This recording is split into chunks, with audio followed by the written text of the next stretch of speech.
Are you ready for the Low Blows Network? Finally, they finally gave me my own podcast. Gerry comes to the Low Blows Network. One of the biggest legends of the Irish wrestling scene, Gerry talks to his wrestling friends and beyond about the hobbies in their lives that they're most nerdy about in Talk Nerdy to Me.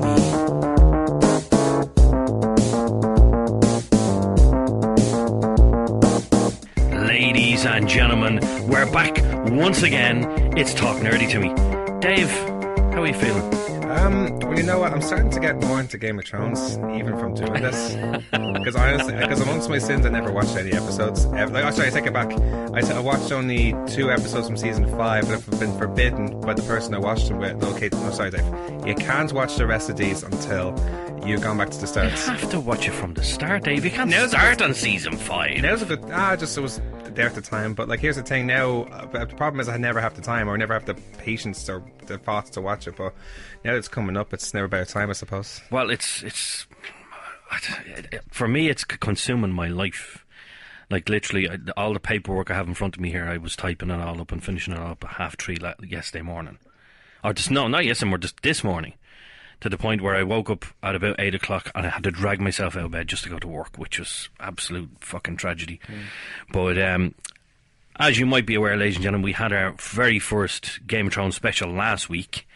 And this week, we are delving again into our Game of Thrones specials. This week is going to be Tyrion. There we go, Dave. There's a little bit of music for you. Nice little intro there. I like that. That's lovely. Something different. Absolutely. Wow. This week, we're going into Tyrion, and we have none other than a man who looks like he used to look like he should have been on Game of Thrones. He recently had a bit of an accident with a razor. I kind of hope that's an old photo. I really hope it's an old photo because it just looks like he's 7. I'm guessing he borrowed Angel Cruz's lawnmower and got the wrong idea. Yeah, I think he tried to do the wrong end.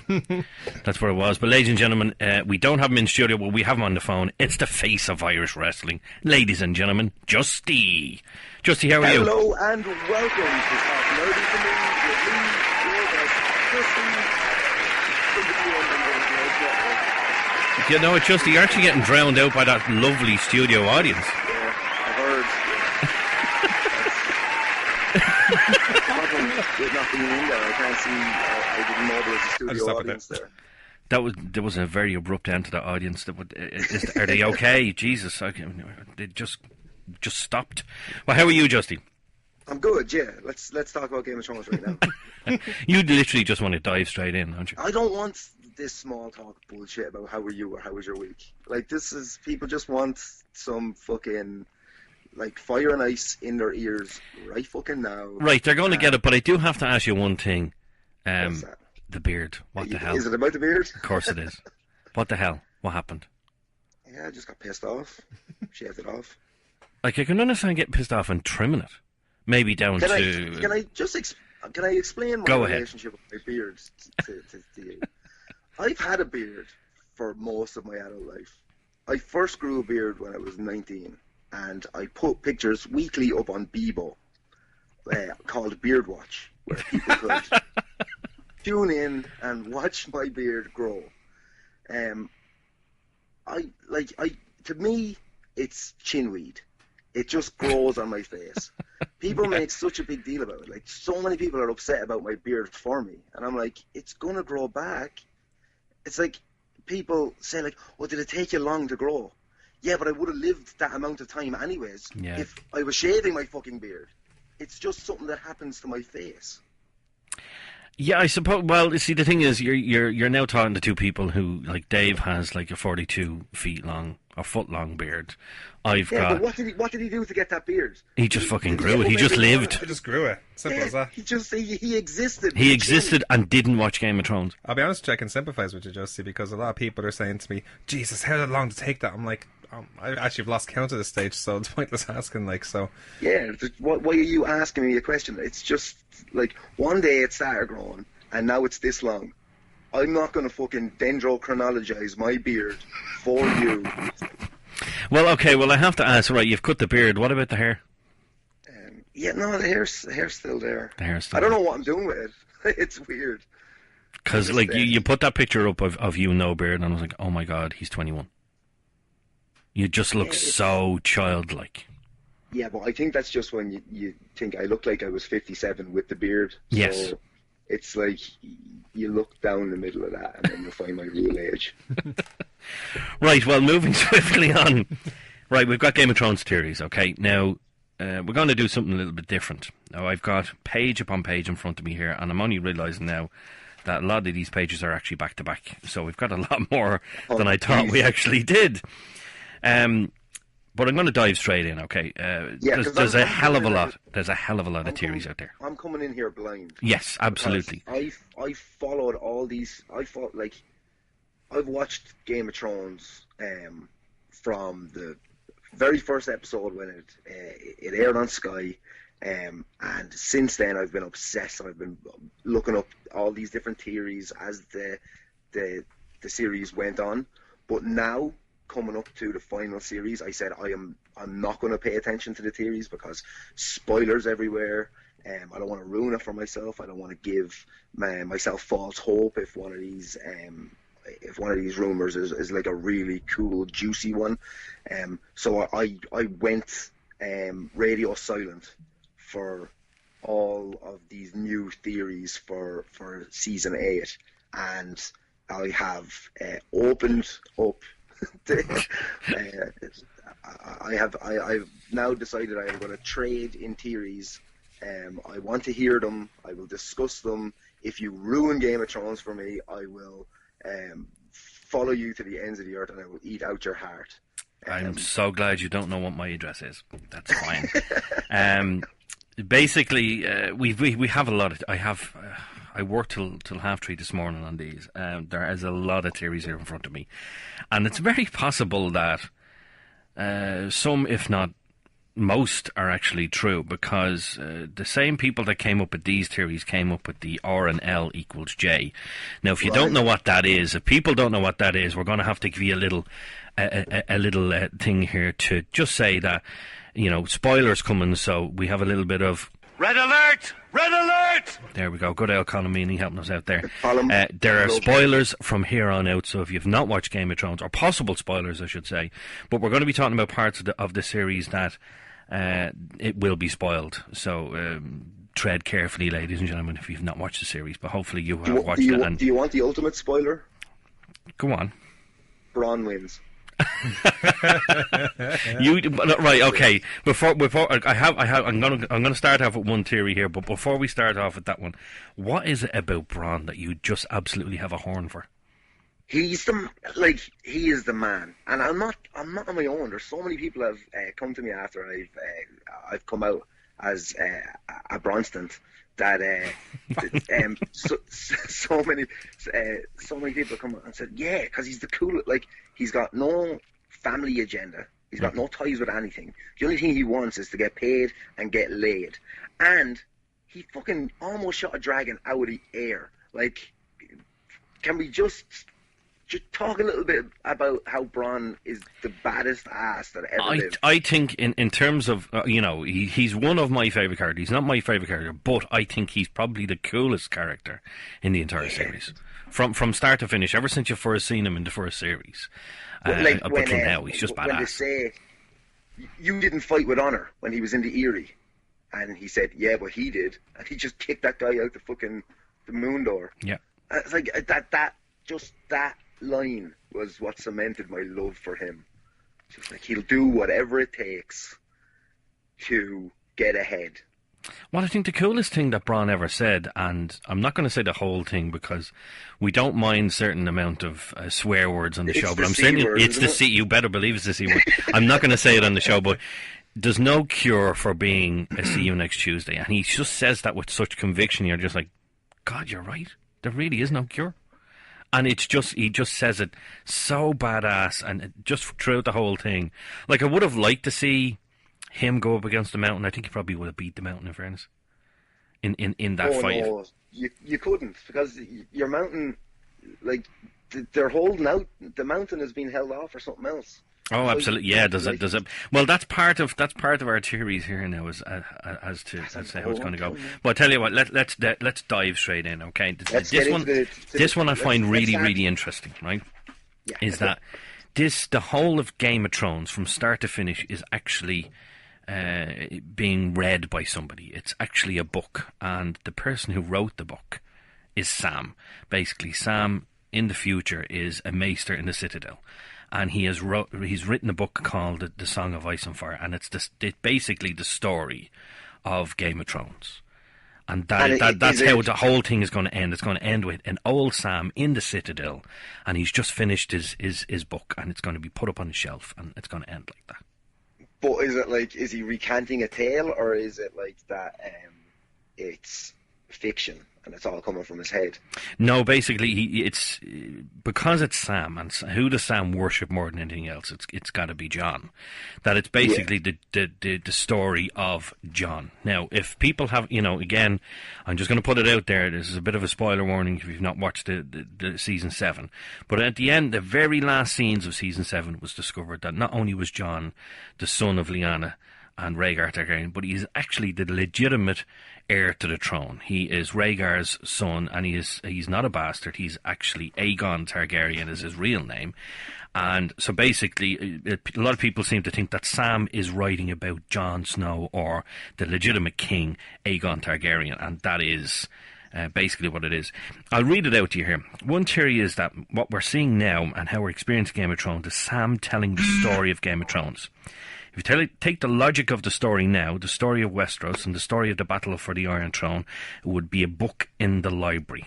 And he will, at the end of the series, it will be him finishing his book, the book, A Song of Ice and Fire, and it's basically about Jon and what has happened, the War of the Five Kings and Daenerys invading and Night King and whatnot. So what do you think of that? Do you think that's a good one, or do you think, no? Well, it's not a bad, like, it doesn't have any bearings on the story, because the only reveal here is that Sam lived through it, yeah, and he's a narrator, and it's now later in life. Yeah.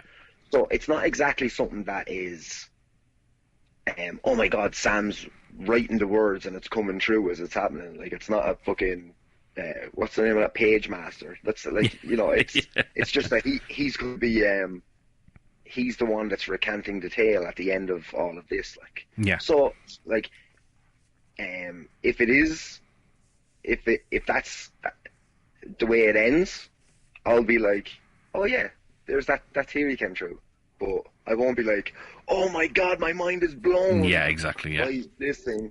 So, like, it's kind of small spuds in theory realms when it comes to Game of Thrones. I can see basically the way I like it. I like it too now, but it's coming from basically a lot of people have theorized that that he's the one who's actually writing the book simply because of one conversation he had with Archmaester Ebros, is that he suggested why didn't the Archmaesters name their books something better, because he was reading a book called The Chronicles of the Wars Following the Death of King Robert I, and that was it.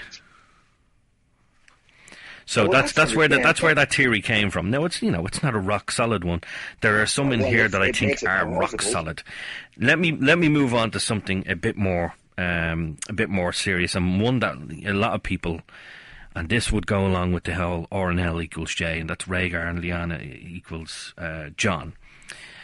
Is that Jon or Daenerys is the prince or princess that was promised? Yeah. Now, this goes all along the lines that a mythical hero by the name of Azor Ahai will be reborn again, and that one of these is that mythical hero. So it's either going to be Jon or Daenerys. Now, a lot of people have theorized that they've come, they've been reborn, and that they're going to be the ones to kill the Night King and then rule as either king or queen, whichever it may be. But what I want you to answer is, if either one of those is the prince that was promised, which one is it? Tricky. Yeah. I don't know what way, like, you don't know what way the author is thinking. Because, like, does he want to, if you look at the whole, the series as a whole, you've got a lot of people who are like grey area people who aren't intrinsically good or bad. They've got good points and bad points to them. But when you come down the line and you get to these two characters, and you'd probably put Tyrion in there as well, that those are three people who are, for the most part, good people. Yeah. Now, they've been pushed at times and they've had to do some horrible things, but they're doing them for the greater good. Mm-hmm. So he's already set it up that these, like, if it comes down to who's going to be Azor Ahai, like, it's obviously going to be between the two Targaryens that they can ride dragons, but which one? I wouldn't, like, it's a flip a coin for me. But it's a difficult one for me because the series is going basically just by itself, and there's a lot that has changed from the books.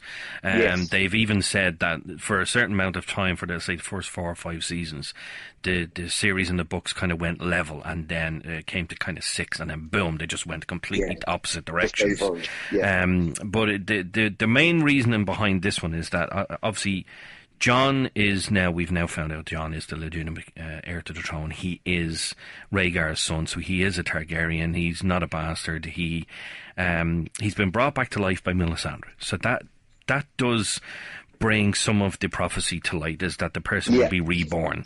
But then you look at the other side of it, and you look at Daenerys. She was reborn in fire. She was reborn in fire, and the whole theory is there's to tell you, when the red star bleeds and the darkness gathers, Azor Ahai will be born again amid smoke and salt to wake dragons out of stone. Now, if that doesn't explain her, I don't know what does, because she went into the fire, she was reborn.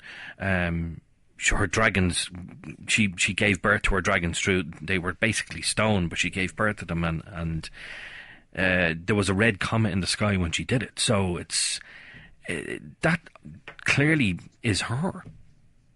That's what I take from it anyway. Yeah, no, I can't flaw your logic. That's it. Right. No, you've come up with it. That's it. That's it. Yeah, no longer a theory. That's actually a fact. Okay. Right. Well, there's been another one. Go on. Sorry. I think when it comes to the characters themselves, that when it comes to Jon's actual arc, he has become, like, how much more does Jon grow from where he is?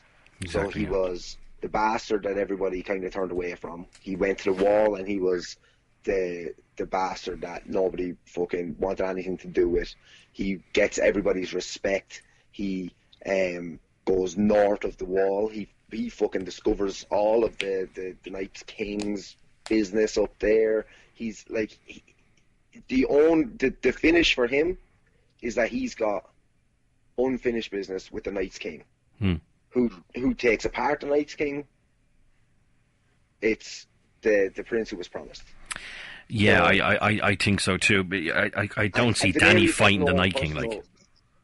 Daenerys now might have some personal investment, but she has had no personal investment in a fight with the Night's King. Yes.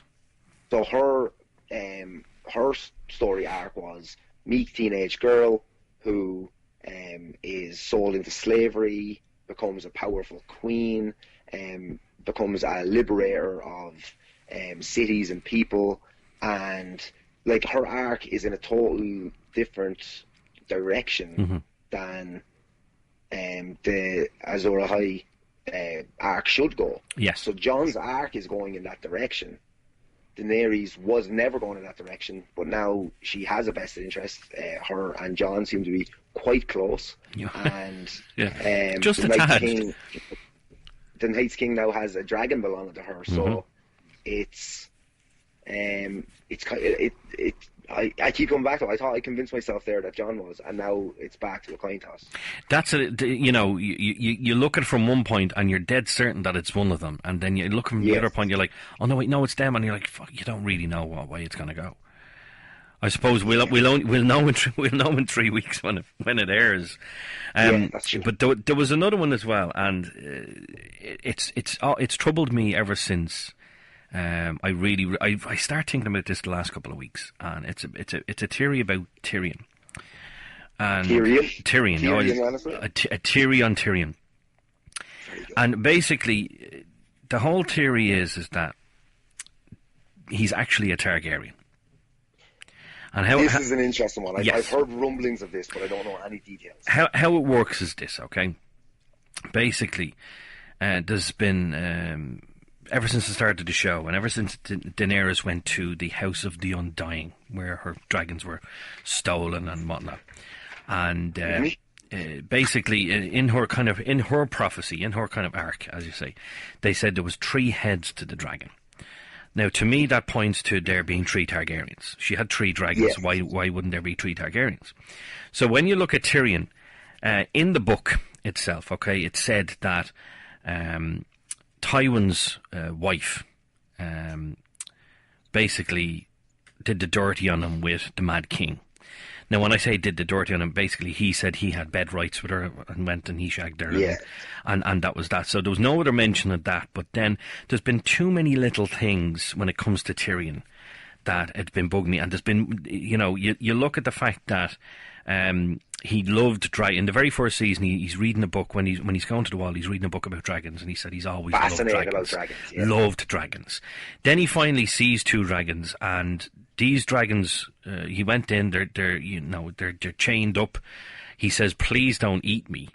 And anyone else who's gone near them, they've been burned and eaten the whole lot. And they look at him and they didn't go, and they're like, okay, who's this guy? And he put his hand on the 2 of them, he took the chains off, and they did nothing. And people are like, okay, no, there's something more to that.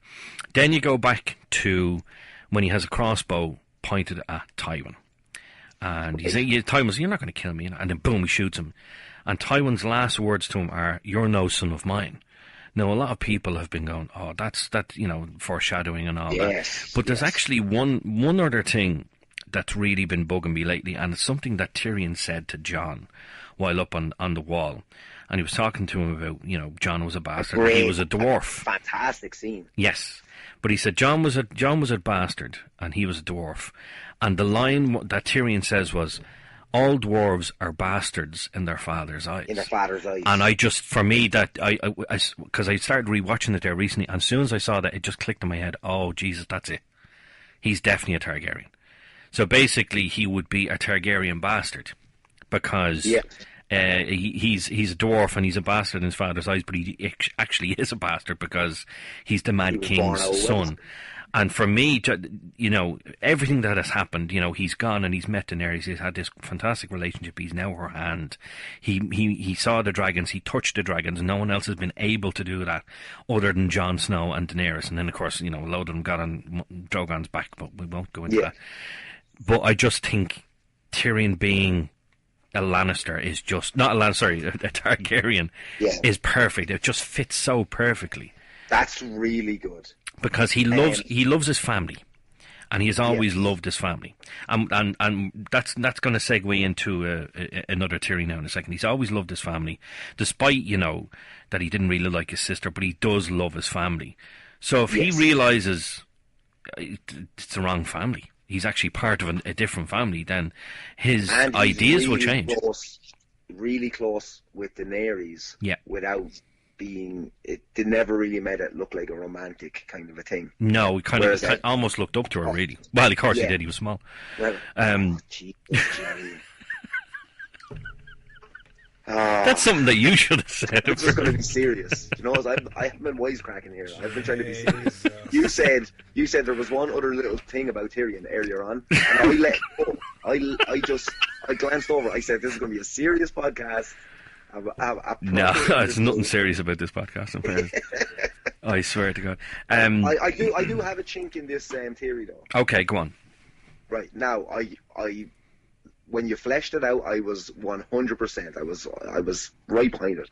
As if you said, Karen, the earth is flat, I was convinced straight away. But upon having a little think in my brain while you were making jokes about the stature of the dwarf, I remembered that Aegon the Conqueror married his 2 sisters. Yes. Yeah. And they had 3 dragons. And they flew around on their 3 dragons. Yeah. And everyone was like, this is cool. Those 3 dragons are getting, are keeping everyone in line. There's only 2 dragons left. So if Tyrion's a Targaryen, we won't have the 3-headed dragon. Well, you see, the whole thing about the dragon has 3 heads is everything has been 3. She's had 3 dragons. There's 3 betrayals when it comes to her, and I think I have that down here as well in terms of betrayals. Actually, yeah, that's the one we're going to segue into now. She's going to be betrayed 3 times. She's 3 loves. She's 3 dragons, and then the 3 heads of the dragon. So I think for me, you know, this is what it's all about. I think it's Tyrion's the Targaryen. You're thinking maybe not so, but let's go into the one where I said that it segues into, because it was all about his. Go on. I do think there's a lot of weight to that theory, and I think it's more plausible than not that Tyrion is an actual Targaryen, and the Mad King thing has just made me get behind it 100%. So I love that theory. Well, the thing about it is that the whole thing about the Targaryens were that they were fairly well inbred, and it was just a miracle that Rhaegar, I can never remember the other brother's name, and then of course Daenerys were actually turned out fine. But if you look at this theory and you say that the Mad King is Tyrion's dad, and then he came, you know, he was born a dwarf. That kind of ties in with the theory that there was something wrong. And you know, Joanna, who was his Tywin's wife, died in childbirth. So, but it all kind of goes around with Tyrion loving his family, and that goes into the next theory we have here. Is that the theory is that Tyrion, because the love he has for his family, you know, not necessarily just his sister, but you know, he loves his brother. He loved his nephews and his niece, and now he discovers that Cersei's pregnant. So he wants to do everything he can to try and protect her. So the theory goes that Tyrion has made a deal with Cersei and will betray Daenerys. Now let me go into this a little bit, okay? While this would make different theories complicated, many fans believe that an important conversation went down between Tyrion and Cersei that wasn't shown in the season finale. So basically, she touched her stomach. He said, "You're pregnant." Scene ends. Just as quick as that. And then they walk back out and, they have a deal. Something else was said in that room. So I'll read on, okay? So remember when Tyrion was convincing Cersei to work with Jon and Dany and noticed she was pregnant. Then the next scene cut to them back in the Dragon Pit. During the gap, Tyrion might have made a deal with Cersei to ensure that her unborn child would be king or queen to succeed Daenerys, who Tyrion believes is unable to have children. She's been told by Mary Mazdor she can never have children after the one she had died. And that would explain his look. If you remember from that very last scene on the very last episode of season 7, Jon goes in to Dany's room and they're bumping uglies, and Tyrion's face is just like, oh shit. Like the worried look in his face says it all. Yeah. So I think is his plan going to come undone? Now, it absolutely is going to come undone, because Jaime's going to get up to Winterfell and explain that Cersei's betrayed them and then, you know, Tyrion is going to, oh shit, well, I made a deal with her and she's gone back on her deal now. But what do you think of that? That they have made, Cersei and Tyrion have made a deal, and that will be Daenerys' third betrayal.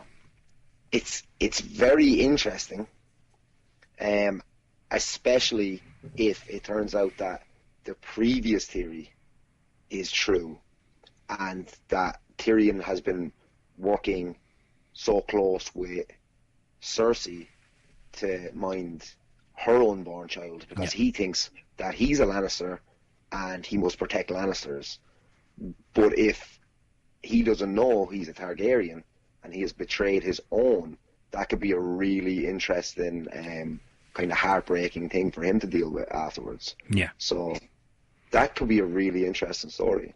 Now, I see. You see, the thing is, the thing with this particular theory is that she's going to be betrayed 3 times. So the first time she was betrayed was by Zarozo and Daxus, the big lad from series 2, and she was betrayed by him, and then she found out after him the second betrayal was Jorah. And obviously she banished him, so she basically killed Azara's own Daxus. Then she said, you know, if she locked him up in the exactly in the vault with one of her handmaids, and that was the end of them.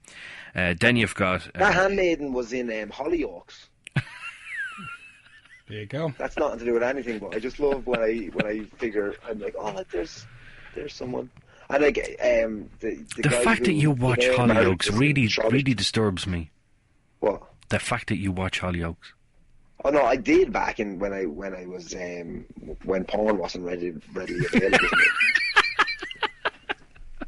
Oh God! Teenage kid, you know. Well, I mean? Absolutely, yeah. So right, so you've got the first betrayal, and she dealt with that. Then you've got Jorah's betrayal. Now, ultimately, she did forgive him because he saved her life, and he went off and he got cured and the whole blah blah blah. Yeah. But will she? Let's just say this theory is concrete. Okay, let's say it's absolutely 100%. He's made a deal with Cersei, and Daenerys is obviously going to find out that he's betrayed her. What's her reaction? Oh, yeah, that's a good one. What's her reaction? Because I don't see her reacting the same way that Jorah did. Obviously, it's a betrayal, but it's not a betrayal on the same scale. Jorah was basically there to spy on her and to eventually kill her. Whereas that's not Tyrion's job. Tyrion is to basically make a deal with Cersei that once Daenerys dies, and that could be 10, 20, 30, 40, 50 years down the line, that Cersei's unborn child will be that child will then be the heir to the throne, because as everyone knows in the series, Daenerys can't have kids. Yes. So it's, I think, but then again, like, are you trusting the word of some goat witch? You know, like, fucking, I've lost fights before, and I've shouted some woeful things at people after losing fights. You know what I mean? Really? That's actually true. I was around for a few of them as well. No, actually, well, let's. There's another one that I have to say, a lot of these tie in together, and it's really, really good. Is that right? He's made a deal with Cersei that Cersei's unborn child will be heir to the throne. But what if, in that last scene on the last episode of the last series, when Jon and Daenerys were bumping uglies, and of course they don't know that they're aunt and nephew, that she actually becomes pregnant. Yeah. And it all goes back to, obviously, Miri Mazdor, back in season 1, told her, you'd never have another child. You're never going to have a child because of the black magic that I performed, blah, blah, blah. And as you said, you know, you don't necessarily have to trust something this stupid witch said. But what happens if she becomes pregnant? That, number one, that's Tyrion's plan gone out the door. Yeah. But then it also brings back, that now brings us back to a previous theory, is that Jon and Dany, we're told Jon and Dany are the prince that was promised. What if it's their child? This is the next level of when you start thinking about, right, if there's two of them, male and female, and you're wondering which one is and then they start having sex, well, the obvious fucking thing then is to be going, yeah, well, their kid is going to be the Jesus of fucking Westeros. Yes. That's going to be the prince that was actually promised. From when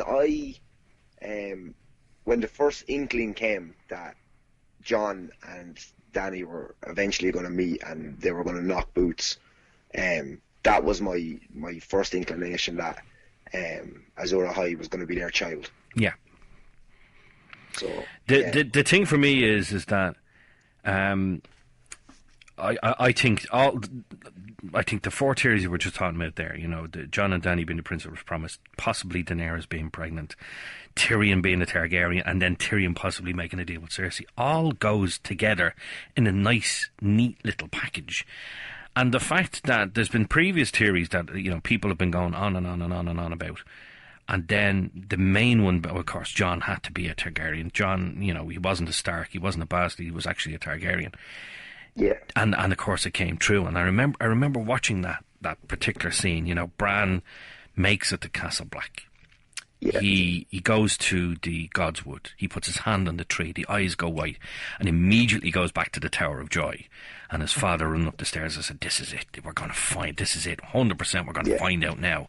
And of course, Eddard walks into the room, and there she is. There's his sister covered in blood, and you think, "Oh, Jesus Christ, she's been stabbed." And you're like, "No, that's not stabbed. She's given birth, and poor old John has just ripped her apart." And then the little baby's face comes up. He starts opening his eyes, and then boom, it goes to Jon Snow, and you're like, "Holy shit!" Yeah. And then you just realise, like millions of people around the world, this theory is 100% true. And those same people are saying that these kind of four theories, the prince that was promised, Dany being pregnant, Tyrion being a Targaryen, and then Tyrion betraying betraying Daenerys and making a plan with Cersei, all fit together. They all seem like they're in the same universe. Yeah. Because one makes the next one more plausible. Yes. If you think about it. Yeah. That's really good. It's a nice kind of grouping of things, and like even if it was just, I think the most out of all of them, out of Dany being pregnant, Tyrion being Targaryen, the prince was promised, and all that, I think the most plausible out of the whole thing, if none of them bar this one was true, I'd be happy. And it was the one where Tyrion has made a deal with Cersei and he's betrayed Daenerys. Yeah. Now, not a big betrayal, but a betrayal nonetheless. I think that, along with everything, above everything else, is 100%. I'm not even saying it's 90 or 99. I think 100% that's true. It's very interesting and very plausible. Yeah, I like that. I like it. Yeah. I like it. Now, there's one. We've got many prophecies involving different people in Game of Thrones, and there's one prophecy to do with a person we were just talking about there, and that's Cersei Lannister. Basically, the prophecy says that she will be queen for a short period of time, and then a younger, more beautiful queen will come and take over from her. Then her 3 children would wear shrouds of gold, and basically they would die. She would have no other children, and then her little brother would put his hands around her throat and kill her. So there's a lot in that prophecy. But in terms of theories, basically, a lot of people have said that this pregnancy of hers is phony. It's not real. It was just a way for Tyrion to agree to a deal, get him out of there. And it's her manipulating. Exactly, she's manipulated. So basically, because who got her pregnant? Well, there's 2 possibles. If she is actually pregnant, but you don't believe she is, I think it's just a ploy.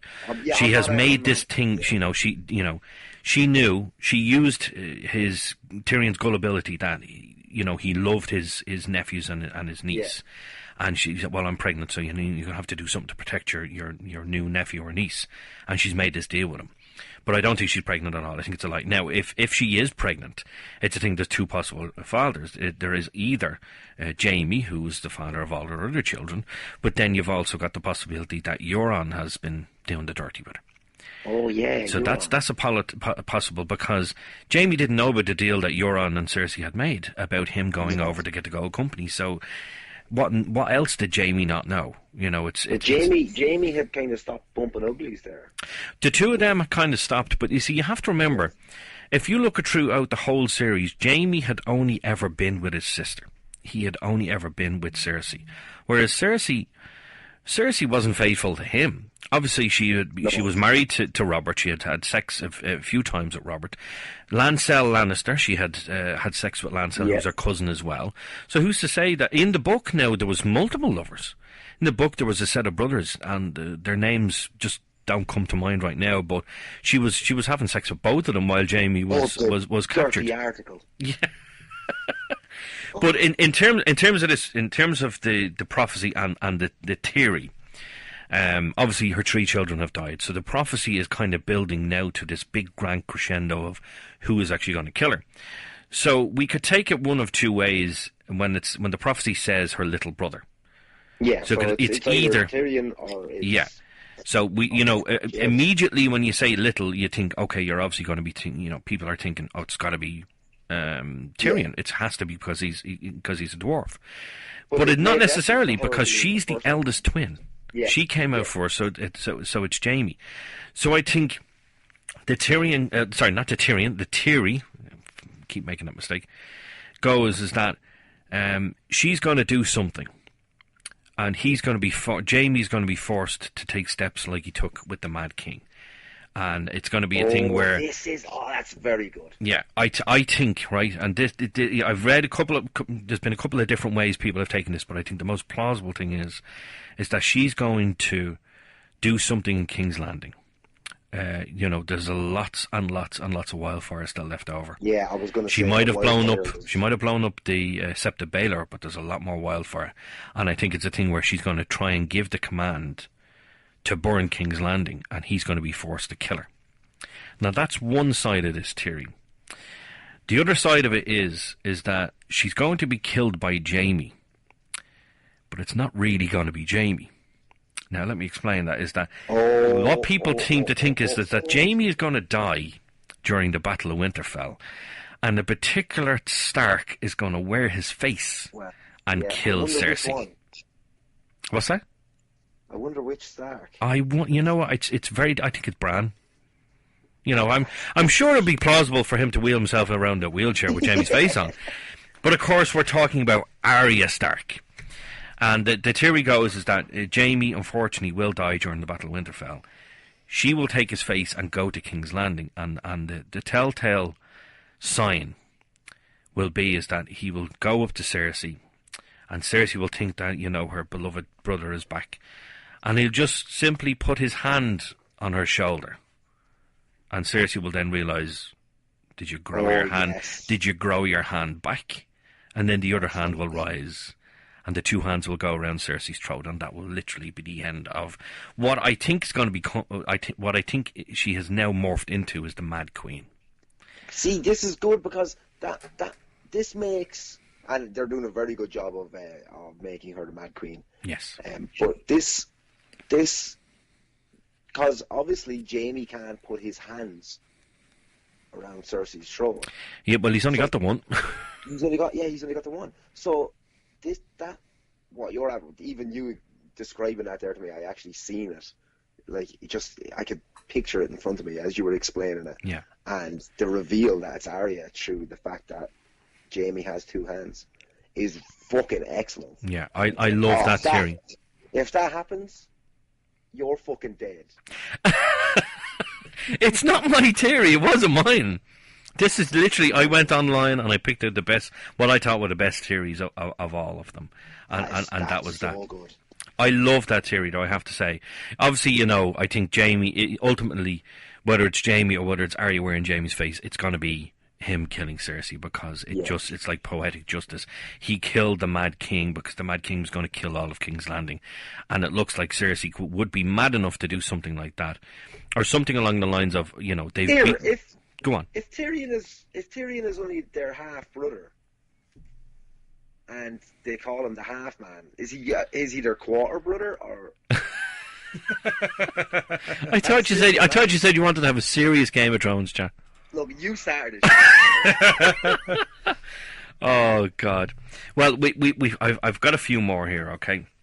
And basically, the next one is still involving Cersei, but this one, to me, now I think it's a little bit more out there than the other theories. But the thing is, I like this theory, is the fact that this could potentially maybe soften Cersei, or make her not. If this was revealed to her, maybe it'd be a thing where, oh my God, that the prophecy wasn't real, that was said about her, that all her children aren't actually dead, is that Gendry is the legitimate child of Cersei and Robert Baratheon.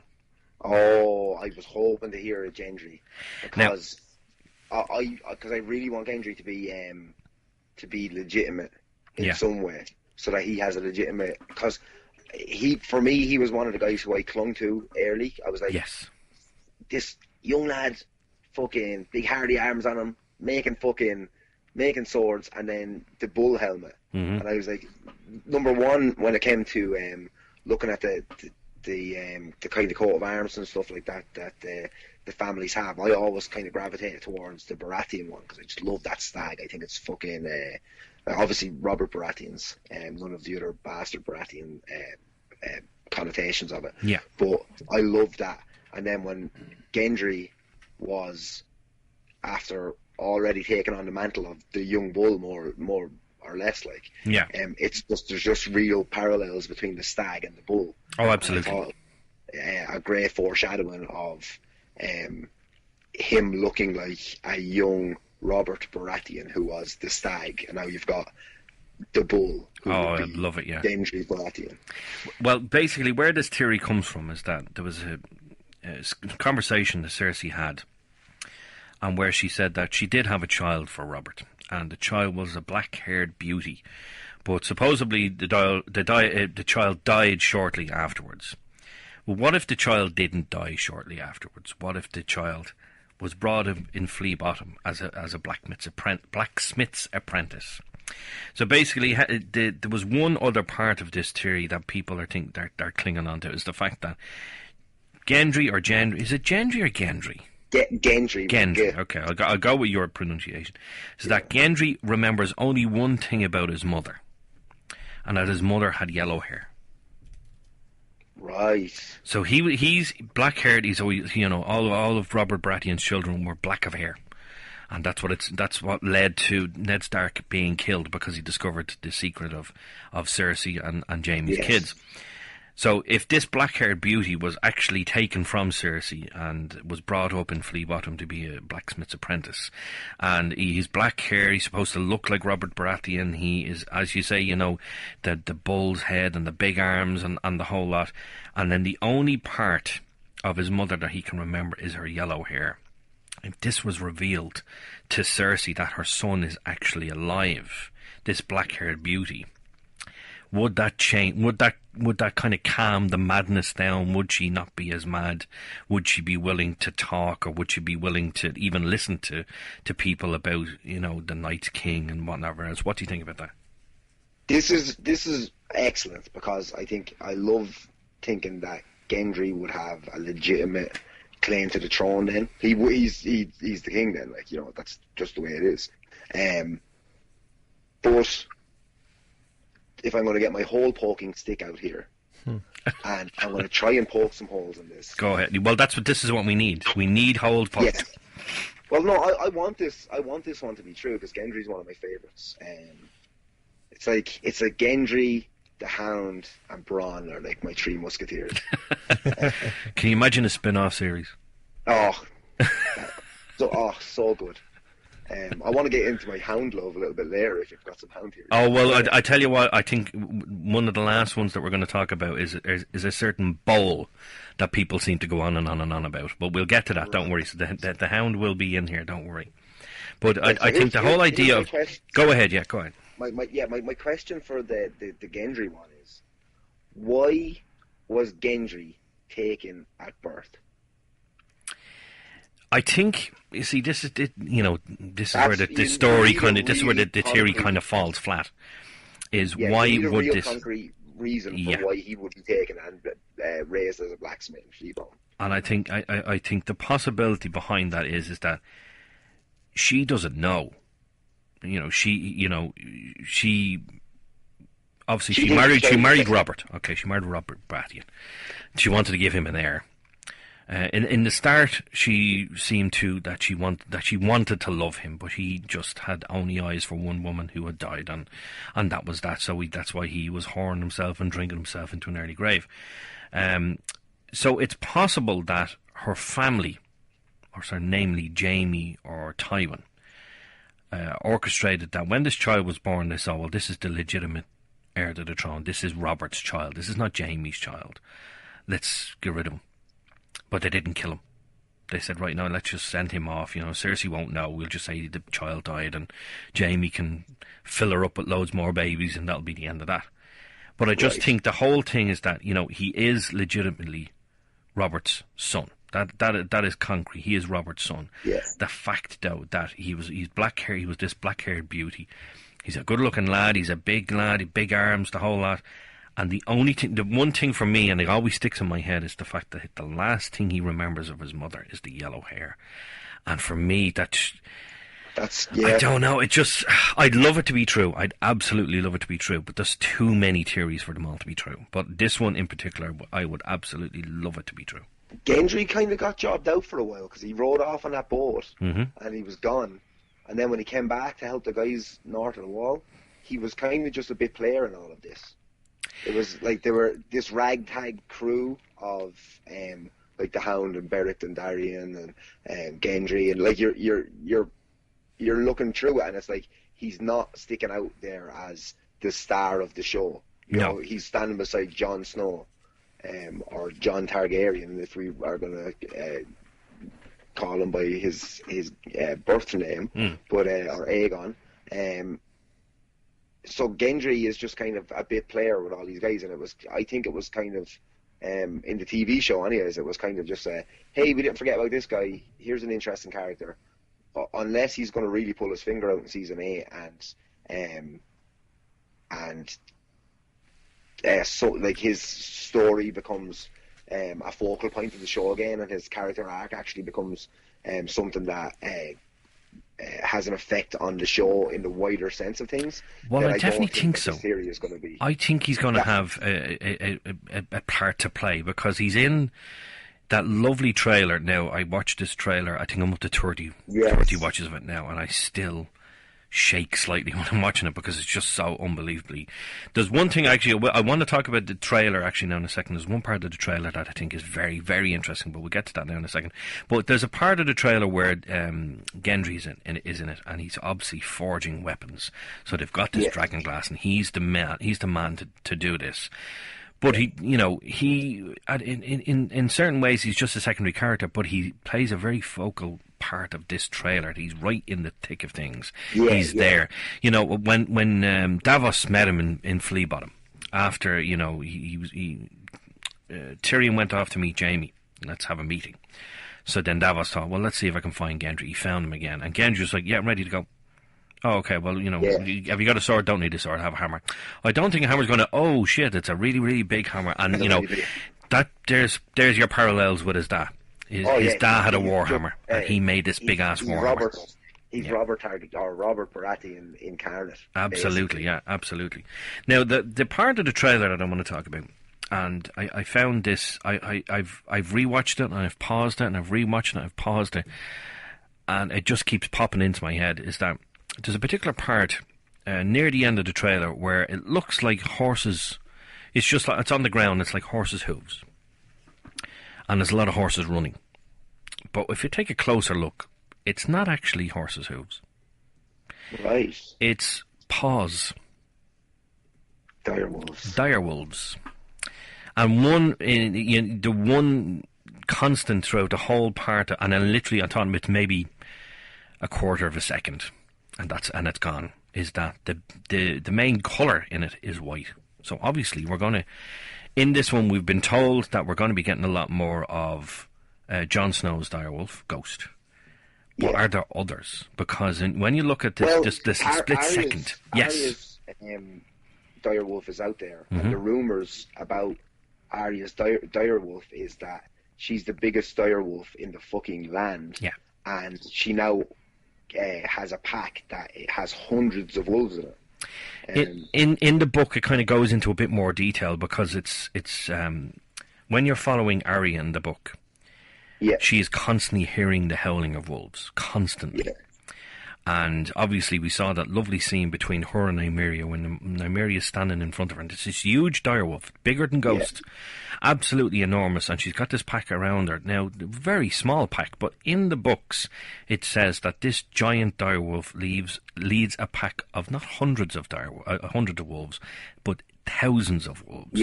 So I think, is this going to play a part in the Battle of Winterfell? I think when it comes to them fighting the Night's King, you are going to see direwolves a fucking plenty. Absolutely CGI biting the face off of all the whites and all the White Walkers. There was one, I have to say, we've seen the death of pretty much all the direwolves now, bar two. And I just thought, Rickon's one didn't really play a big part because he didn't play a big part. Obviously, Lady was the very first one to go. Nymeria is gone, and then of course you had Grey Wind, which was Rob's, and of course Grey Wind got a terrible death.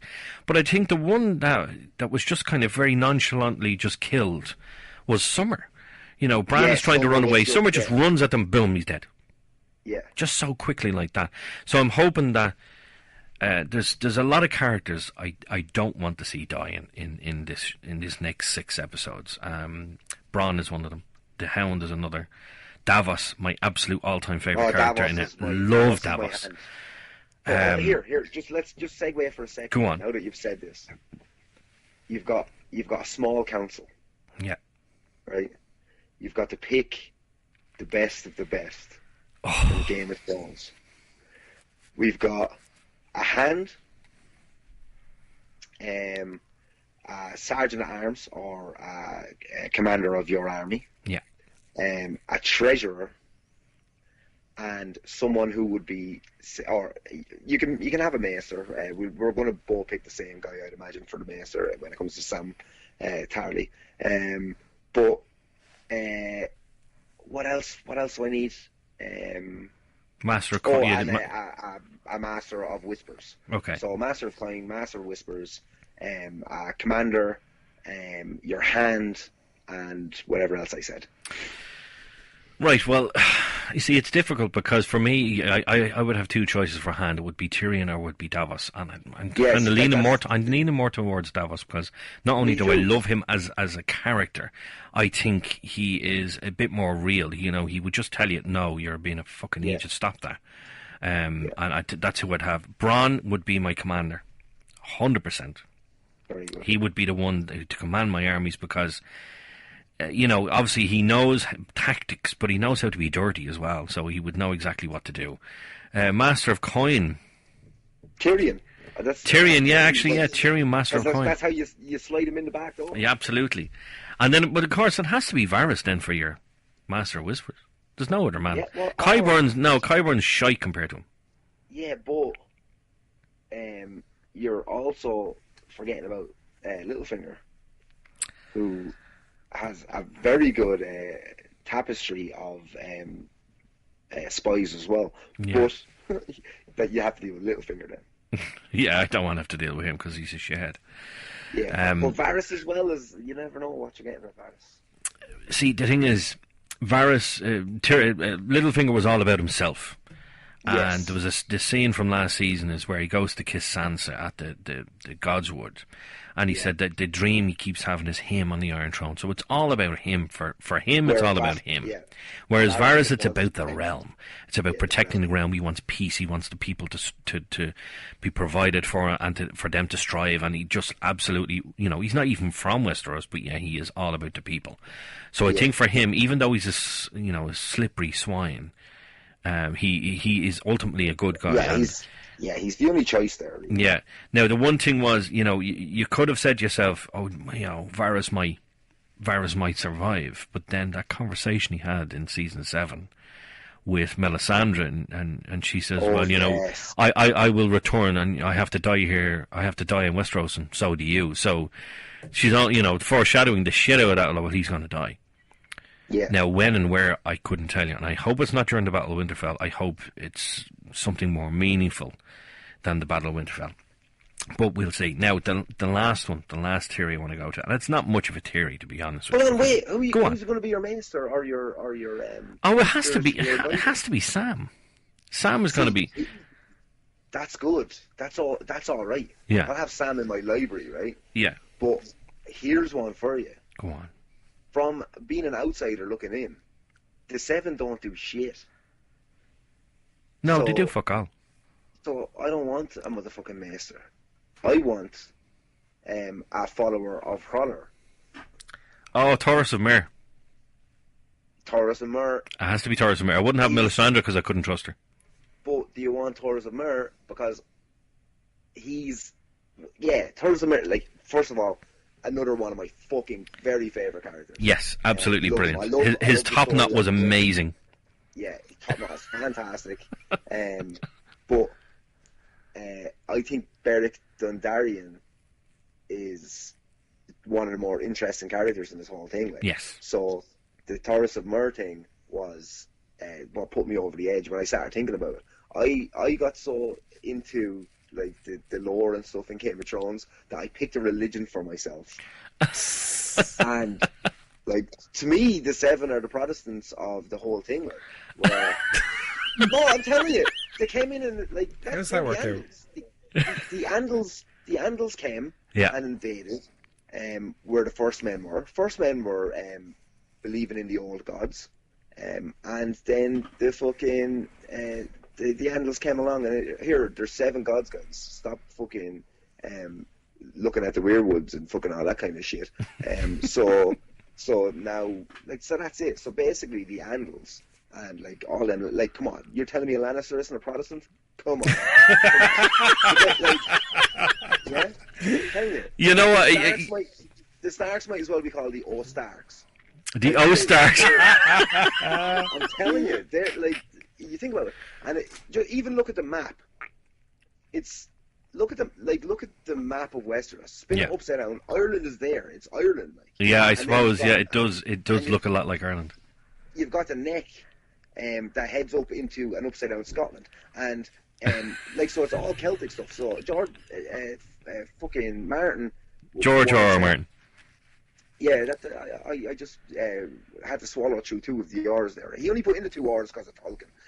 Sorry, fucking. Anyways, Graham Martin.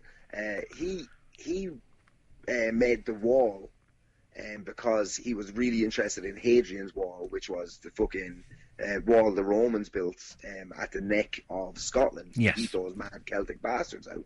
So, like, he draws all them comparisons. So I really do think that he has drawn the comparison of the old world of the First Men is Celtic Ireland. Yeah. And the Andals invading are the Saxon, filthy Brit Protestants coming over and taking our land. You know, that's, I have to say, that's a very interesting theory. I really do like that. That's the best Game of Thrones theory. Absolutely. Now I've only got a couple left. Okay. Well, I've got one more left, and then I'm going to go on to something else now at the end. But basically, as I say, this is not really much a theory. It is a foregone conclusion. But what I need to know from you, I need your prediction. Who is going to win in the Clegane Bowl? Oh, very good. I love. Yeah. Right. Okay. Right. Yes. Here's right one now. for you. Here's why I'm a Clegane. Go on. The Hound. Yeah. Right? Great name, isn't it? Isn't it a great name? Oh, yeah. Like, if you want a moniker, the Hound is pretty cool, right? My shoot name is Farrell. Right? We've got a motto, like most families would have. You'd know, Gerry, being my family name actually dates back to exactly the same generation as your family name does. Right. So you are descended from Brian Brew. I am. You are O'Brien. You are from Brian. I am from Fergal, O'Farrell. Yes.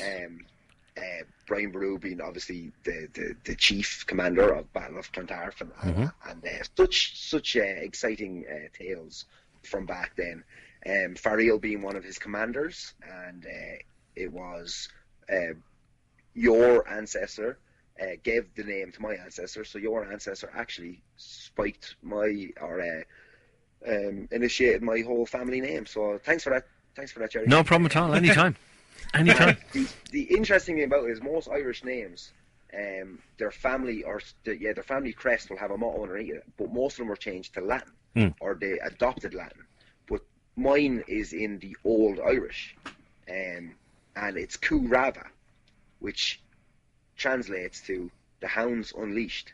Oh, so wow. The Farrells were obviously that's not what the name means. The name means man of valor. Yes. But our family motto was the Hounds Unleashed. So when it came to battles and wars and stuff like that, the Farrells were seen as rabid dogs running into battle. You were the first guys into battle. You were like, let's get them in first.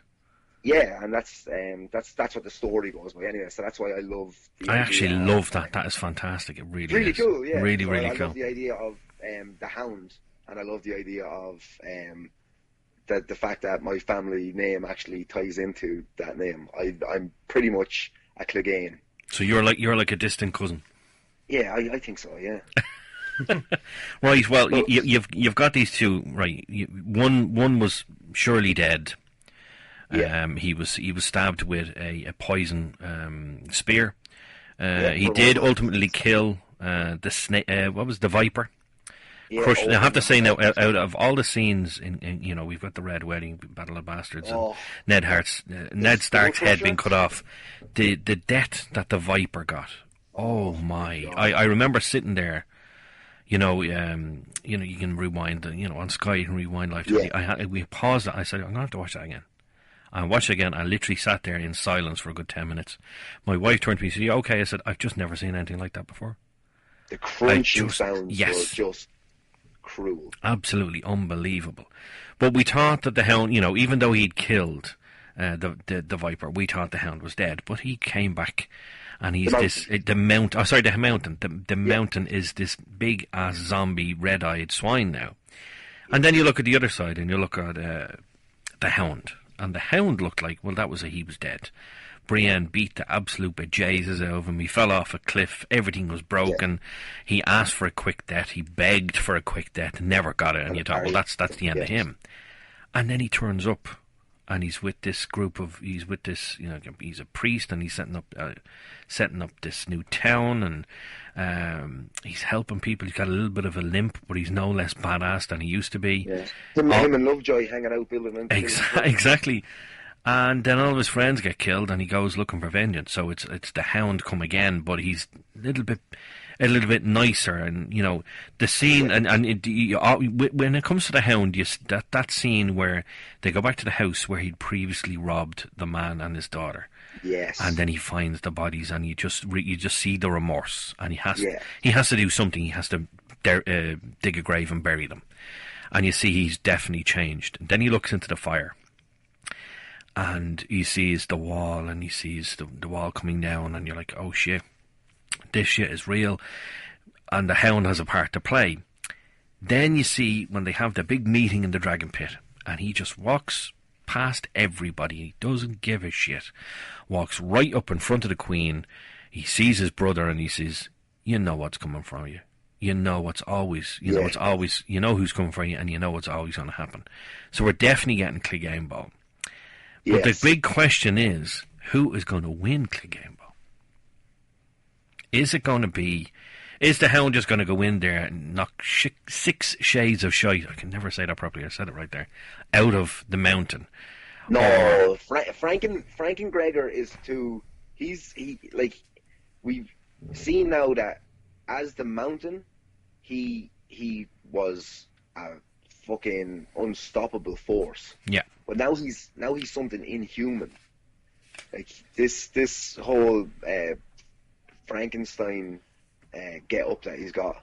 The guy put one of the sparrows put the mace into his chest, and he didn't even flinch. He just looked at it and then crushed your man's fucking skull. Yeah. So when it comes down to the Hound versus the Mountain, I can't see it being a straight up one-on-one fight. But how would you see it ending? Do you see the Hound beating? I see the Hound getting killed by the Mountain and Arya killing the Mountain. It's interesting you say that, right? Because I have another. Or sorry, yeah. Did I say the Hound being killed by the Mountain, or did I? Yeah. The Hound being killed by the Mountain, and then Arya killing the Mountain. Yeah. Basically, I'm gonna take that, but I'm gonna roll it back a little bit. I'm gonna say that the fight is gonna be. It's not going to be completely one-sided. I think that the Hound is going to get a few shots in on Sir Gregor, or Sir Frank, or whatever his name is now. It's going to look like, well, this is it for the Hound. The Hound, he's about to get chopped in half by Sir Gregor. At that point, Arya will interfere or intervene, right. And almost for me, it's almost like she's going to get in and hamstring him. And if you look, you're a Lord of the Rings fan, aren't you? Yeah. Right. Okay. Think to Return the King. Right. The Witch King has Eowyn in his hands. Yes. No man can kill me. You've got Pip. Is it Mary? Mary stabs him in the shin. He goes down to one knee. She says, "I am no man," and stabs him in the face. I see something similar happening. I see Arya coming along, hamstringing the mountain. He goes down. The Hound gets up and just lops his head off. Oh, that's a good visual. And if that doesn't happen, I'm going to be really disappointed. I think the Hound, he won't be close to death, but I think he's going to have some serious wounds going on. But I think ultimately he will win in the end, and I think he'll win because Arya will help him. I think that's one reunion that I cannot wait to see, because they did have this. It was almost a weird father-daughter relationship, and you could see that. Obviously, he used to be on her list, and then when she went over to the Faceless Men, it was a thing where she couldn't lie. She wasn't allowed to lie. And she said, "I hated the Hound," and she got a smack. And she was like, "You're lying." I was like, "I'm not lying." Another smack. So she didn't hate the Hound. She actually didn't. She thought of the Hound as a friend or a father figure or whatever it may be. So I definitely think she's going to help him beat Sir Gregor or Sir Franco or Sir Frankenstein or whatever the hell he is in the end. But if it goes any other way, I'm going to be seriously disappointed.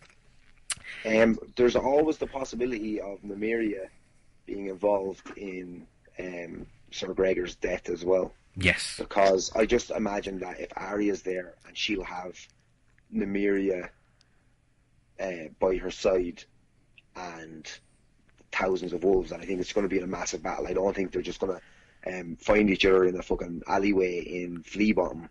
I think that it's going to be in the Battle of Winterfell. Oh, absolutely. Well, isn't there a battle in every episode?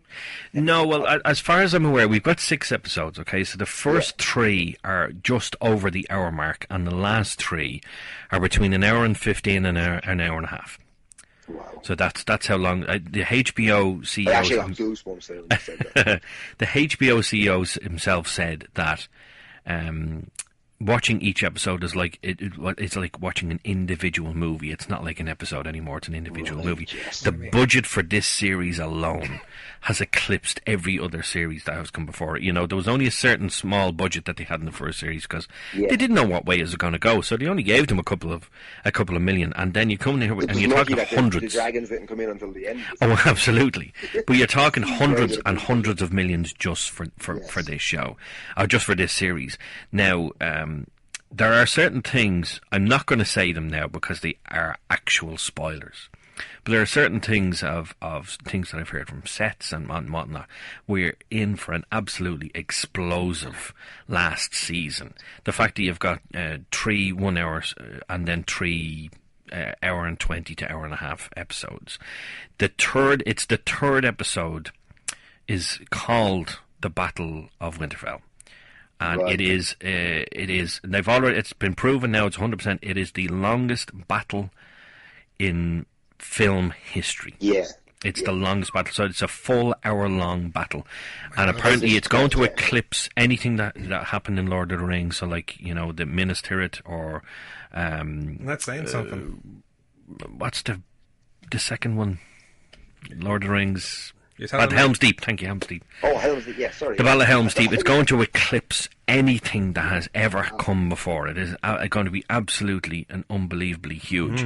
Now, we talked before we start recording, Justy. I talked about certain theories that I had myself, and what I said was I was going to seal up those theories and give them to Dave. And say, right, you keep that safe, and then we'll, you know, if they come to light, then I'll say, right, listen, I actually guessed that. But I'm actually going to change my mind. And if you don't want me to change my mind, I won't. I'll say, right, we'll go with it. But if you'll indulge me, I'm going to give you my theories. I'm going to say them right now, so then people can't say, "Oh no, Gerry, no, you wrote that down after the episode, and that was that." I can just tell you right off the bat, right? Gerry gave me these theories yesterday in preparation for this episode. So believe me, he's come prepared, and he told me, he said, no, Dave, you just read this. This is just between us, and all of a sudden now he's revealing. So, but the thing is, the way I see it is, if I say it now, it goes out. It goes out. I'm committed, so it goes out before the series begins. Yeah. And that way people can't doubt whether I actually said it or what. Oh no, you're only making that up now. So what do you think, Justy? Do you want to hear them? Yeah, go for it. All right, okay. I love hearing It's like you're not going to say it at this stage, like, you know. Yeah, well, I can't not say it now. There are 3 theories that I have, 3 endings. Right. Okay. I'll give you the name of all 3 of them. Okay. First one is Jon will be king. Right. Second one is Daenerys will be queen. And the third one is Jon and Daenerys' son will be king. So I'll read the first one, okay? During or shortly after the Battle of Winterfell, Daenerys will die, either by being killed by the White Walkers / Night King or in childbirth. Jon, in his grief, will march with all his might on the last surviving dragon, Rhaegal, not Drogon, because Rhaegar was his father, so Rhaegal being his dragon, and attacks King's Landing because Cersei did not come to their aid. Cersei will set a trap for him with wildfire in the Red Keep. The explosion will destroy most of the castle, but Jon will appear unscathed as fire can't kill a dragon.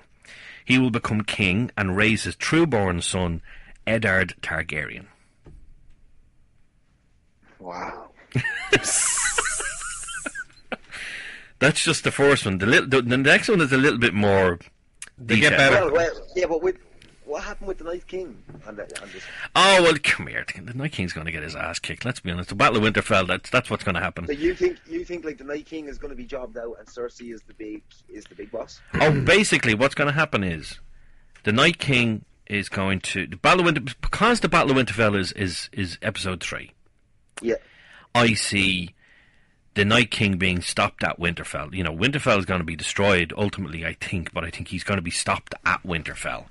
We're going to find out certain things about him, and then he will be stopped at Winterfell. But I think one or another is going to happen. So that's the first one I've got there, okay? Second one is, during the Battle of Winterfell, Jon will give up his life to save the North and Daenerys from the White Walkers and the Night King. So basically, he will fight the Night King and ultimately he will die, killing the Night King. Rhaegal will also die in this battle, so basically Jon and his dragon will die. Daenerys will then turn to King's Landing because, you know, the threat from the north is gone. Even though Jon is dead, the threat from the north is gone. Daenerys will then turn to King's Landing with the combined forces of the North, the Vale, Dothraki, Unsullied and Drogon and march on King's Landing. She will attack and defeat the Gold Company. She herself will destroy the Red Keep, and I'll go into detail about that in a second. Well, that was foreshadowed that dragon. Yes. When you look at the episode where she's kind of having this vision and she's standing in the throne room doesn't have a roof. So I said to myself, okay, that doesn't look like the same type of explosion that happened to the Sept of Baelor. That looks like it's been caved in from above. It's been destroyed from above. So that looks like a dragon attack. So destroy the Red Keep and demand Cersei's... Didn't Bran have a vision of the dragon's shadow on King's Landing? Yes. Heading over the Red Keep as well. So. Yeah, there you go. So she will destroy the Red Keep and demand Cersei's surrender. And now this part goes to a couple of other theories there. Cersei will try to destroy King's Landing with wildfire, but Jaime will stop her and kill her, seeing her to be the new... That's an interesting one. I haven't heard that one before. Kill her, seeing to be the new Mad Queen. Daenerys will rule from Dragonstone because the Red Keep is gone, and the son she gave, and with her son, Jon gave her Rhaegar Targaryen. So basically, it'll be named after her brother and Jon's father. So the last one is this one, and it ties both of those in together. After the Battle of Winterfell, Daenerys will be pregnant. She will die in childbirth. Jon will march on King's Landing and fall for Cersei's trap. She will blow up the Red Keep, killing him and a few of the other heroes. So he's not going to be the only one. It'll be a trap set by Cersei. There'll be a few others in there. I'm thinking the likes of Jorah Mormont, possibly Tyrion. I'm thinking maybe even Bronn and whatnot in there. I know you don't like to hear that, but it is a possibility. Yeah, no, I'm willing to listen. It's only a theory. I'm not worried about this part. So Cersei, she will blow up the Red Keep, killing Jon and a few of the others. She will then be killed by Jaime or Arya wearing Jaime's face, so I'm tying that other theory in there. And Jon and Daenerys' son, Eddard Targaryen, will be raised by his cousin Sansa Stark. Right. So those are all three of those there. Now you seem to like the first one more than the other two. I like them all. Hmm. They all have merit. Yeah. But why can't they all survive and live happily ever after? Because it's Game of Thrones. And I'm going to quote. I'm going to quote a lovely little man, by the name of Ramsay Bolton. If you think this has a happy ending, you've not been paying attention. Very good. And that is a direct quote. If you think it because people seem to believe, it's Jon and Dany are going to get married now. They're going to have a child. They're going to beat the Night King. They're going to beat Cersei. They're going to rule. If you think that's actually going to happen, you're a fool, because it's not going to happen. That's not only like a humorous line for Ramsay to come out with, but that's a part of a wider foreshadowing that keeps on rolling out of people's mouths. Yeah. Where they talk about when you play the Game of Thrones, you win or you die, and then the whole, if you think this has a happy ending, you haven't been paying attention. Yeah. Like it actually is shining a light on what's happening there, as well as what you're experiencing as a viewer or a reader. Yeah. So I do think that there's a lot of foreshadowing into the fact that no one actually gets out of this alive. I definitely think I think there's going to be a lot of people alive at the end that you're saying to yourself, they're not going to be alive. I think you said, geez, I'm surprised he survived. So I think the ones I think are going to survive in the end, and you probably think I'm mad for a few of these, but Tyrion. I think Tyrion will survive in the end. I think Tyrion is a good shout. I think Sansa. He's basically George R.R. Martin in the story. Oh, absolutely, yeah. He's almost the conscience of the entire thing. Yeah. He's the kid who likes his books, isn't the best looking person in the world, is cleverer than everybody else, knows what's going on in this story. He's not arrogant enough to paint himself as Prince Charming, but he has the ego in him to have written him a character that is basically him not being the voice of reason in this fucked up world. He's actually kind of the voice of condescension. He's cleverer than everybody else. But basically, he's the one that drinks and knows things. That's it. That's it for him. So I think them down, yeah. I think Tyrion into that exact phrase. Tyrion's going to survive. I think Davos. Now, don't ask me why. I think just because Davos is my favourite. I think Davos is going to survive. I think definitely he has a strong possibility of surviving because he's a survivor. Is Bronn? I absolutely think Bronn is going to survive because it's.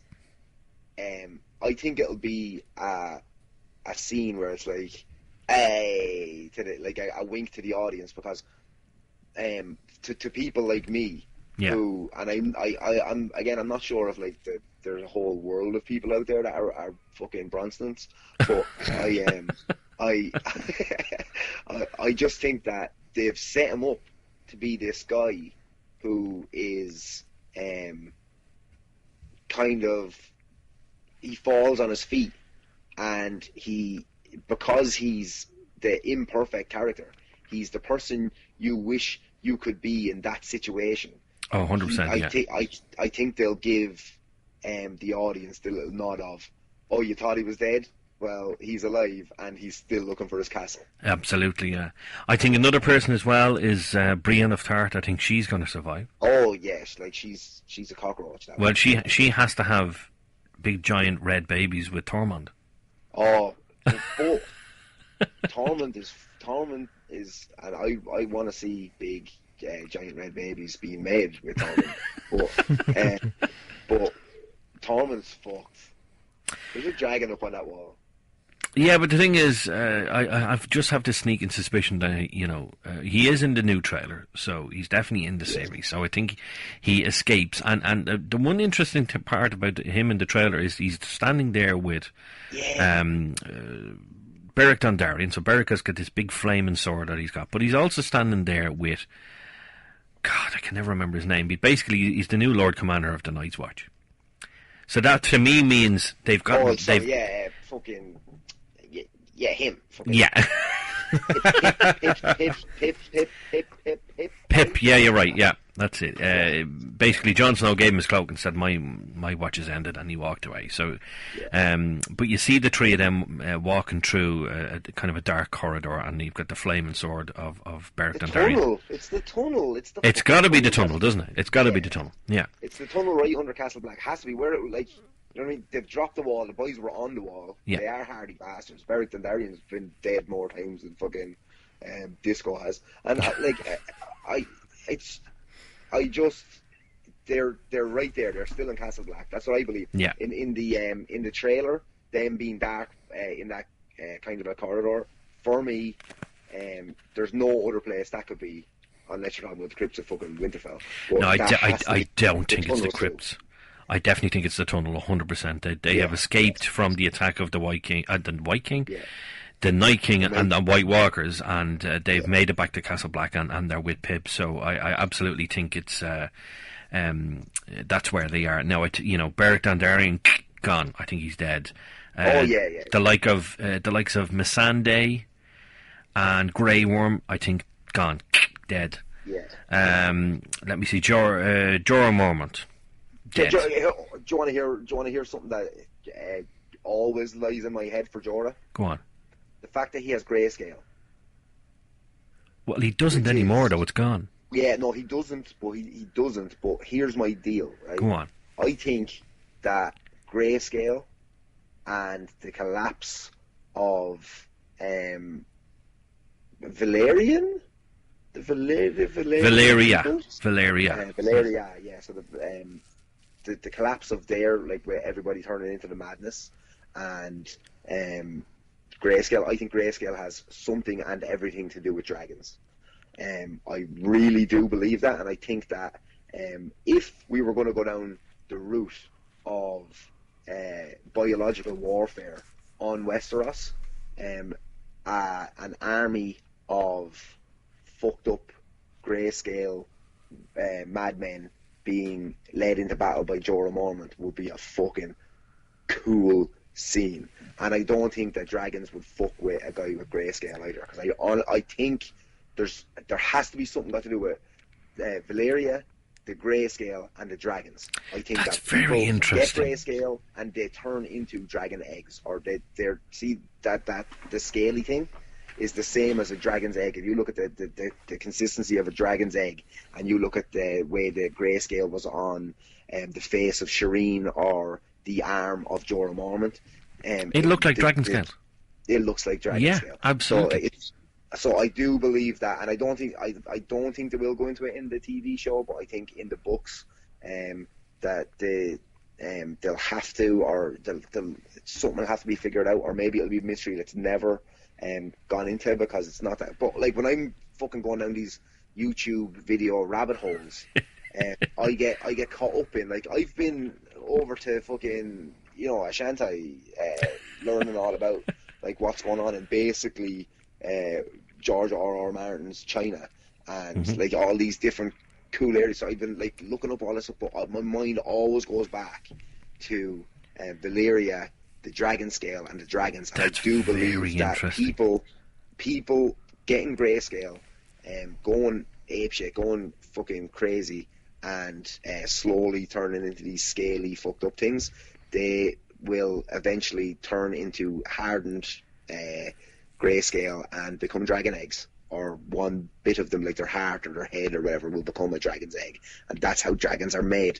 That is the most out there theory that we've done. It's out there, but it's not ridiculous though. Like I like the idea of Jorah kind of commanding an army of these things. Will it happen in the show? I don't think so, because I just don't think there's enough time.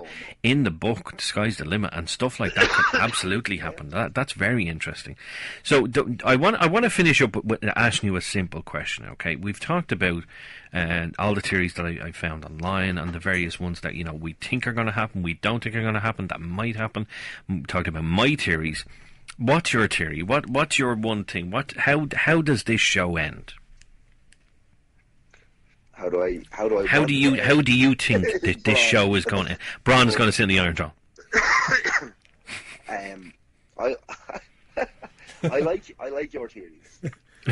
I like the idea of Jon being sacrificed as a character, or Daenerys being sacrificed as a character for the other one to get their, the big pop at the end, the WrestleMania moment. Yeah. But I don't know. I think it's not. It's not going to be a happy ending. No, absolutely not. Like, my theories came from the fact that, obviously, some people for a long time have wanted Jon to be the winner. Some people for a long time have wanted Daenerys to be the winner. And she was built up as the big baby face, and then he's come along and he's the second baby face. They have this team now. But, like, George R. R. Martin and the writers and producers, David Benioff and D.B. Weiss and David Benioff, or... I'm not 100% sure about the names, but anyway, they've all come out and said, we're not going to say it's a happy ending, we're not going to say it's a sad ending, we're just going to say it's a bittersweet ending, and that's where I get the idea of one or the other or both are going to die, and we're going to get that bittersweet ending that, okay, Cersei's defeated, the Night King's defeated, but we don't actually have... There's a possibility that we're only going to have one of the tag team left. Or we're going to have neither of them, and the actual prince that was promised their son is going to be there instead. Isn't there the possibility also that Bran puts himself in a time loop, as he wargs, and he it's the theory that Bran becomes the Night King. You know what? It was actually a theory I have on the pages in front of me here, but I didn't talk about it because I just had so many of the other really interesting ones. That's a really big theory. So, like, I don't know when it comes down to it in the end, who's going to be sitting on the throne. But I believe that there is going to be no throne. There is going to be no King's Landing. There's going to be no fucking Flea Bottom. That whole place is going to be a wasteland at the end of this. Yes. And we're going to get an image of someone on a dragon over the charred ashes of the Red Keep, who I don't know if we're going to go down the realms, or if we're going to go down to forcing me to choose. Yeah. I think Daenerys wins it. You think Daenerys is... I think Daenerys is going to be the top dog, but I think Jon is going to go over on the Night King. So Jon is going to beat the Night's King, but probably die as it's happening, and Daenerys does her whole going down and fucking up Cersei Lannister, and it finishes with Daenerys on a dragon, perched over the charred remains of King's Landing and the Red Keep, and Bronn walks up to her and says, "Do you need a commander?" You know what? You had me there with Bronn walking up, and as soon as you said need a commander, I was like, no, you've just lost me. If you'd have said fancy a ride, I'd have been much happier with that. Because can you imagine Bronn and Daenerys? That's a coupling I can go with. Absolutely, because you'd never get the other one. You'd never get Cersei and Bronn, because in real life they hate each other. Yeah, they can't. They can't even be in the same fucking room. I love the fact that whenever there's a scene and they're almost in it. Bronn has to walk out before Cersei walks. They're almost in, and he has to walk out. Or there was the dragon pit scene where he says to Pod, "Come on, Pod, let's go and get a drink." And they walk off because clearly can't be in the same place as Cersei because they hate each other's guts. But in terms of Pod should win. Pod should win. Well, I tell you what, all right. Pod needs to reveal what he did with them hookers. That's it. There's a theory. There's a theory. What did Pod do with those hookers?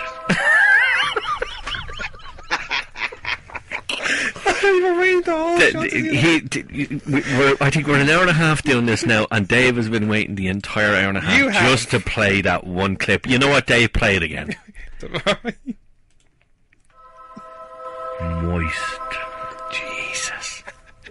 Yeah.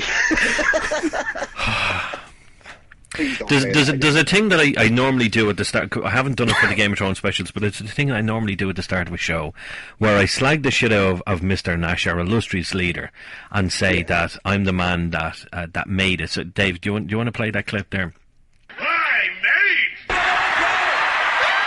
Now, it was a thing where whenever we played that, I would absolutely piss myself laughing because I thought it was hilarious and funny and the whole lot. But that moist thing just eclipses it so far. And I imagine that's exactly what Pod did to those hookers. Yeah. I'm sure it got very moist. But the thing is, this is like, if nothing else, we need to know exactly what they did to them hookers. We really do. Yeah, that's the theory. It's going to end with him going in. Ladies and gentlemen, let me tell you what I did with them hookers, and then boom, it's going to end. You bastards! That's how it's going to end. This is going to be the end. Okay. So this is the whole end. Bran stands up and goes, "Haha! I was the Night King all along," and then disappears into the past. Then Daenerys goes, "Oh, I must have won," and she's sitting on a dragon. Bronn comes up, says, "Did you order the Mickey?" They answer. Then Sam closes the book and says, "And they all lived happily ever after." And then Pod goes, "Wait. What I did was I stuck my 2 fingers in, pulled it to the front of the vagina, and then I scratched until they jizzed themselves." Ladies and gentlemen, I hope you enjoyed this episode of Talk Nerdy to Me.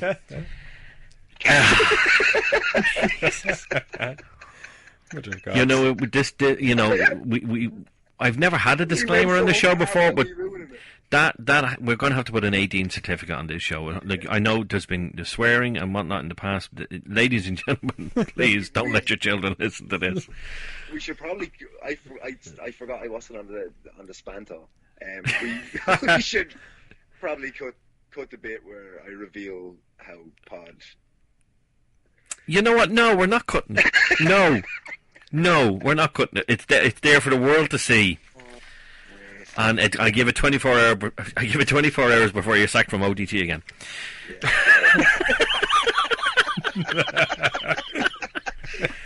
Well, Justy, I have to say, after all of that, I've thoroughly enjoyed that.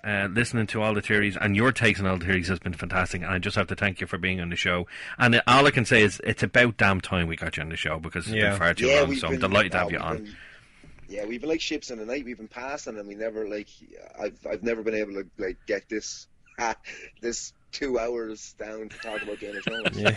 And, it did, normally I think we record between, say, 50 minutes and an hour and 10, but I said to Dave last week, I said, once we have Justy on, that's the sky's the limit. Justy's going over. Justy doesn't keep the times. No, that's why you got sacked from Dave, by Joe the last time, but however. Yeah. But Justy, thank you so much for being on the show, and I hope you enjoyed it, and because I know me and Dave, because Dave's just a big smile on his face here, I know we enjoyed it. And ladies and gentlemen, I hope you enjoyed it as well. So Justy, thank you so much for being on, and we'll definitely have you on again for more hijinks. Definitely. Because when we find... Go on, sir. Get some Marvel stuff going. Oh, absolutely, yeah. We're going to have some Marvel stuff soon. I keep threatening to have Katie in, but I'm terrified to have Katie in to talk about her love for Captain America and Winter Soldier and how I don't like them. So I think we're going to have maybe a steel cage between us. I don't like them either. Oh, good. Yeah, you can be in my corner for that one, thank God. But no, we're definitely going to have you back on for some Marvel hijinks, and we're just going to have an hour and a half sit down for when we actually find out what Pod did to those hookers, and we'll, when it's revealed, we will talk about those 2 fingers, and we'll go from there. So, ladies and gentlemen, thank you very much. I hope you enjoyed this one. We will have one more Game of Thrones special in 2 weeks, will be 2 days before the season premiere of season 8. I hope you enjoyed it. Justy, thank you so much. Dave, thank you so much. Ladies and gentlemen, I've been Gerry, you've been Nerdy. Thank you, good night, good luck.